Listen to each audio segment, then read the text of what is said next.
கரூர் மாவட்டம் குளித்தலை அரசு பள்ளி ஆசிரியையிடம் சொத்து ஆவணங்களை பெற்று பண மோசடி செய்த தாவேக்க நிர்வாகி கைது செய்யப்பட்டுள்ளார். கார் வாங்க லோன் பெற்று தருவதாக கூறி கட்சி நிர்வாகி மோசடியை அரங்கேற்றியது எப்படி? கரூர் மாவட்டம் குளித்தலை கலப்பு காலனியைச் சேர்ந்தவர் முன்னாள் ராணுவ வீரர் டொமினிக் பிரபாகரன். அவரது மனைவி 44 வயதான சங்கீதா.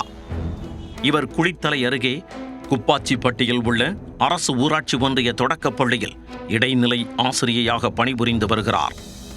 இந்நிலையில் முன்னாள் ராணுவ வீரரான டொமினிக் பிரபாகர் கடந்த ஆண்டு சாலை விபத்தில் காலமானார். அப்போது அவரது உடல் உறுப்புகள் தானமாக வழங்கப்பட்டது.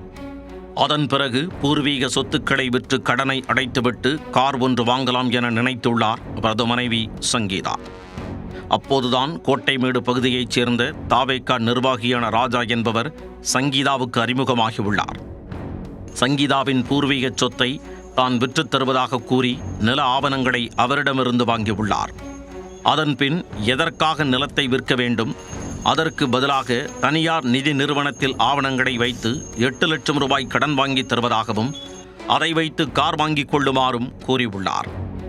அது நல்ல யோசனையாக தெரிந்ததால் சங்கீதா அதற்கு சம்மதித்துள்ளார். கடன் பெறுவதற்காக ஆதார் அட்டை, சம்பள ரசீது, வங்கி கணக்கு பரிவர்த்தனை உள்ளிட்ட ஆவணங்களையும் கொடுத்துள்ளார். மேலும் கடன் பெறுவதற்காக ராஜா நீட்டிய ஆவணங்களில் எல்லாம் சங்கீதா கையெழுத்து போட்டு கொடுத்துள்ளார். ஆனால் அதன் பிறகு வெகு நாட்களாகியும் அவர் எந்த கடனும் பெற்றுத் தருவதாக தெரியவில்லை. இதனால் மனம் வெறுத்து போன சங்கீதா தனக்கு கடனே வேண்டாம் என கூறி ஆவணங்களை திருப்பித் தருமாறு கேட்டார். பின்னர் தருவதாக ராஜா கூறியதால் நம்பிச் சென்ற சங்கீதாவுக்கு அடுத்த மாதமே 19,600 ரூபாய் கார் கடன் பெற்றதற்கான முதல் தவணைத் தொகை அவரது வங்கியில் இருந்து எடுக்கப்பட்டுள்ளது. அதிர்ந்து போன சங்கீதா உடனே வங்கிக்கு சென்று விசாரித்த போதுதான் விஷயமே தெரிய வந்துள்ளது.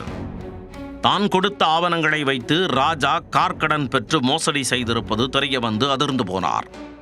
இது குறித்து ராஜாவிடம் கேட்டபோது தகாத வார்த்தைகளால் திட்டி கொலை மிரட்டல் விடுத்ததாக சங்கீதா குற்றம் சாட்டியுள்ளார்.